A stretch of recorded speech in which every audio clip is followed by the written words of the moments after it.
ಮುನವಳ್ಳಿಯಲ್ಲಿ ಹಡಪದ್ ಅಪ್ಪಣ್ಣನವರ 891ನೇ ಜಯಂತ್ಯೋತ್ಸವ. ಶ್ರೀ ಹಡಪದ್ ಅಪ್ಪಣ್ಣನವರ ಭಾವಚಿತ್ರಕ್ಕೆ ಪುಷ್ಪಾರ್ಚನೆ ಸಲ್ಲಿಕೆ. ಜಯಂತ್ಯೋತ್ಸವಕ್ಕೆ ಮುನವಳ್ಳಿ ಸೋಮಶೇಖರ ಮಠದ ಶ್ರೀಗಳು ಹಾಗೂ ಸವದತ್ತಿ ಬಿಜೆಪಿ ಮುಖಂಡ ವಿರೂಪಾಕ್ಷ ಮಾಮನಿ ಹಾಗೂ ಅಂಬರೀಶ್ ಯಲಿಗಾರ್ ಅವರು ಚಾಲನೆ ನೀಡಿದರು. ಶ್ರೀ ಆಲೂರು ಮಠದಿಂದ ಪ್ರಾರಂಭಗೊಂಡು ಮುನವಳ್ಳಿ ಪ್ರಮುಖ ಬೀದಿಗಳಲ್ಲಿ ಭವ್ಯ ಮೆರವಣಿಗೆ ಸಂಚಾರ ಮಾಡಲಾಯಿತು. ಗೊಂಬೆ ಕುಣಿತ ಹಾಗೂ ಮಹಿಳೆಯರಿಂದ ಡೊಳ್ಳು ಪ್ರದರ್ಶನವನ್ನ ನಡೆಸಲಾಯಿತು. ಈ ಮೆರವಣಿಗೆಯಲ್ಲಿ ಮಹಿಳೆಯರು ಕುಂಭ ಹೊತ್ತು ಕಾರ್ಯಕ್ರಮಕ್ಕೆ ಮೆರುಗು ತಂದರು. ಈ ಎಲ್ಲಾ ದೃಶ್ಯಗಳು ಕಂಡು ಬಂದಿದ್ದು ಬೆಳಗಾವಿ ಜಿಲ್ಲೆ ಸವದತ್ತಿ ತಾಲೂಕಿನ ಐತಿಹಾಸಿಕ ಸಾಂಸ್ಕೃತಿಕ ನಗರಿ ಮುನವಳ್ಳಿ ಪಟ್ಟಣದಲ್ಲಿ. ಶ್ರೀ ಹಡಪದ್ ಅಪ್ಪಣ್ಣನವರ 891ನೇ ಜಯಂತ್ಯೋತ್ಸವ ಅದ್ಧೂರಿಯಾಗಿ ಆಚರಣೆ ಮಾಡಲಾಯಿತು. ಶತಮಾನ ಅಂದ ತಕ್ಷಣ ನಮಗೆ ಮೊದಲು ನೆನಪಾಗೋದು ಅನುಭವ ಮಂಟಪ.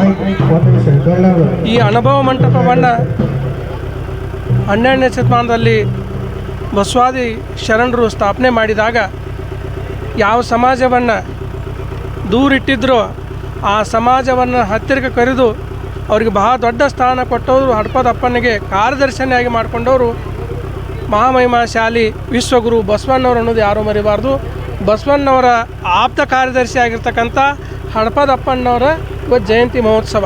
ಅದು ಮುನವಳ್ಳಿ ಪಟ್ಟಣದಲ್ಲಿ ಇಲ್ಲಿ ನಮ್ಮೆಲ್ಲ ಗುರು ಹಿರಿಯರು ಎಲ್ಲ ಸಮಾಜದವರು ಜೊತೆಗೆ ಹಳ್ಳಿಯಿಂದ ಬಂದಿರತಕ್ಕಂಥ ಅನೇಕ ಸದ್ಭಕ್ತರು, ಸನ್ಮಾನ್ಯ ಮಾಮಾನಿಯವರು ಇರ್ಬೋದು, ಸನ್ಮಾನ್ಯ ಅಂಬರೀಶ್ ಯಲಿಗಾರ್ ಇವರೆಲ್ಲ ನೇತೃತ್ವದಲ್ಲಿ ಇವತ್ತು ಮುನವಳ್ಳಿಯಲ್ಲಿ ಹಡಪದ ಅಪ್ಪನ ಜಯಂತಿ ಮಹೋತ್ಸವವನ್ನು ಭಾಳ ಅದ್ಧೂರಿಯಾಗಿ ಇವತ್ತೆಲ್ಲರೂ ಕೂಡಿ ಚಾಲನೆ ಕೊಟ್ಟಿದ್ದಾರೆ.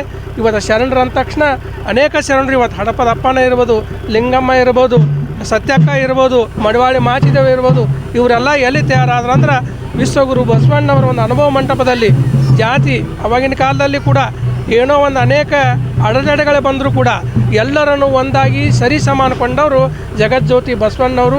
ಅವ್ರ ಪರಂಪರೆಯಲ್ಲಿ ಎಲ್ಲ ಅನೇಕ ಶರಣರು ವಚನ ಬರೆಯೋ ಮುಖಾಂತರ ಎಲ್ಲ ಸಮಾಜಿಗೆ ದಾರಿದೀಪ ಆದವರು ಅದು ಹಡಪದ ಅಪ್ಪಣ್ಣವರು ಅನ್ನುವಂಥ ಮಾತನ್ನು ಹೇಳಿ ಅವ್ರ ಜಯಂತಿಗೆ ಶುಭಾಶಯನ ಕೋರಿ ಅವರ ಆಶೀರ್ವಾದ ಸಮಸ್ತ ಸಮಾಜದ ಮೇಲಿದೆ ಅಂತೇಳಿ ಎರಡು ಮಾತಿಗೆ ವಿರಾಮ. ಅಪ್ಪಣ್ಣವ್ರ ಬಗ್ಗೆ ನಾವು ತಿಳ್ಕೊಬೇಕಾದ್ದು ಭಾಳ ಐತಿ. ಇವತ್ತು ಹಡಪದ ಅಪ್ಪಣ್ಣವ್ರ ಜಯಂತಿ ನಮ್ಮ ಮುನವಳ್ಳಿಯಾಗ ವಿಜೃಂಭಣೆಯಿಂದ ಆಚರಿಸಕತ್ತಾರೆ. ಇದು ಒಂದು ಹುಡುಗನಿಂದ ಚಾಲೂ ಆಗ್ತದೆ. ಈ ಹಡಪದ ಅಪ್ಪಣ್ಣ ಜಯಂತಿ ನಮ್ಮ ಹಿರಣ್ಣದಲ್ಲ ಇವ್ರ ಮಗನಿಂದ ಚಾಲೂ ಮಾಡಿದ್ರು. ಇದು ಹಂಗೆ ಕಾಲಕ್ಕೆ ಬೆಳ್ಕೊತಾನೆ ಹೊಂಟದ್ದು. ಆದ್ರೆ ನಾವು ಬದಲಿ ಆಗ್ಬೇಕಾಗಿತ್ತು, ಬರೀ ಜಯಂತಿ ಮಾಡಿಕ್ಯಾರ ಬಿಡ್ತೇವೆ ಅಷ್ಟೇ. ಆದ್ರೆ ಜಯಂತಿದ ಅರ್ಥ ಏನೈತೆ ಅನ್ನೋದು ನಾವು ತಿಳ್ಕೊಬೇಕಾಗಿತ್ತು ಅಷ್ಟೇ. ಅದು ಹಡಪದ ಅಪ್ಪಣ್ಣವ್ರು ಹೆಂಗಿದ್ರು, ಬಸವಣ್ಣವ್ರು ಹೆಂಗಿದ್ರು, ಬಸವಣ್ಣವ್ರು ಅವ್ರನ್ನ ಶಿಷ್ಯಾರ ಮಾಡ್ಕೋಬೇಕಾದ್ರೆ ನಾವು ಹೆಂಗಿದ್ದೀವಿ, ಅವ್ರ ಅಪ್ಪಣ್ಣವ್ರು ಹೆಂಗಿದ್ರು ಅನ್ನೋದು ನೀವೆಲ್ಲ ಸಮಾಜದವ್ರಾದ್ರು ಎಲ್ಲರೂ ಒಟ್ಟಾರೆ ಸಮಾಜ ಐತಲ್ಲ ಎಲ್ಲರೂ ತಿಳ್ಕೊಬೇಕು. ಆದ್ರೆ ಆ ಸಮಾಜ ವ್ಯತಿರಿಕ್ತವಾಗಿ ಹೊಂಟ್ಬಿಟ್ಟದ. ಈಗ ಗುರು ಶಿಷ್ಯರ ಸಂಬಂಧ ಹೆಂಗಿರ್ಬೇಕಂದ್ರೆ ಅವ್ರು ನೋಡಿ ಕಲಿಬೇಕು ನಾವು, ಹಡಪದ ಅಪ್ಪಣ್ಣವ್ರನ್ನ ಮತ್ತು ಬಸವಣ್ಣವ್ರನ್ನ. ಯಾಕಂತಂದ್ರೆ ಮೊದಲೇಗೆ ಹಡಪದವ್ರು ಮನೆ ಮುಂದೆ ಬೆಳಿಗ್ಗೆ ಯಾರು ಮುಖ ನೋಡ್ರಿಪ್ಪ ಇವತ್ತೆಲ್ಲ ಕೆಲಸ ಕೇಳ್ತೀವಿ ಅನ್ನೋಂಥ ಒಂದು ಪರಿಸ್ಥಿತಿ, ಅಂಥದ್ದು ಒಂದು ದುರ್ದೈವಿತ್ತು ಮೊದಲೇಗೆ. ಅವಾಗ ಅದನ್ನು ಹೋಗಲಾಡಿಸಿದವರು ನಮ್ಮ ಬಸವಣ್ಣವ್ರು. ಮತ್ತು ಅವ್ರಂಗೆ ನಡ್ಕೊಂಡವ್ರು ಯಾರಪ್ಪ ಅಂತಂದ್ರೆ ಅದನ್ನು ಅಪ್ಪಣ್ಣವ್ರು. ಅದಕ್ಕೆ ಎಲ್ಲರೂ ಏನೈತಿ ಸಮಾಜಕ್ಕೆ ಒಳ್ಳೇದು ಒಂದು ಇದನ್ನು ಕೊಟ್ಟಾರಪ್ಪ ಅಂತಂದ್ರೆ ಈಗ ಹಡಪದ ಅಪ್ಪಣ್ಣವ್ರು ಅಂತ ಹೇಳ್ತಾ, ಆಮೇಲೆ ಈ ಕಾರ್ಯಕ್ರಮದ ಸಾನ್ನಿಧ್ಯವನ್ನು ವಹಿಸಿದಂಥ ನಮ್ಮ ಶ್ರೀ ಸ್ವಾಮಿಗಳಿಗೆ ಮತ್ತು ಹಾಗೂ ಸವದತ್ತಿಯ ನಮ್ಮ ವಿರೂಪಾಕ್ಷ ಮಾಮನಿಯವರಿಗೆ ನಾನು ನಮಸ್ಕಾರ ತಿಳಿಸುತ್ತಾ ನನ್ನ ಮಾತು.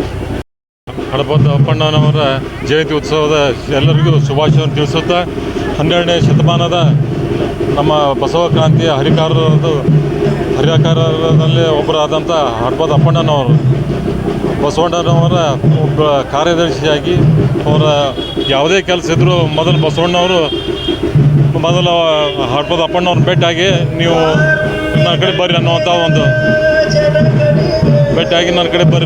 ಒಂದು ಅವ್ರು ಭಾಳ ಅವ್ರ ಮೇಲೆ ಅಭಿಮಾನ.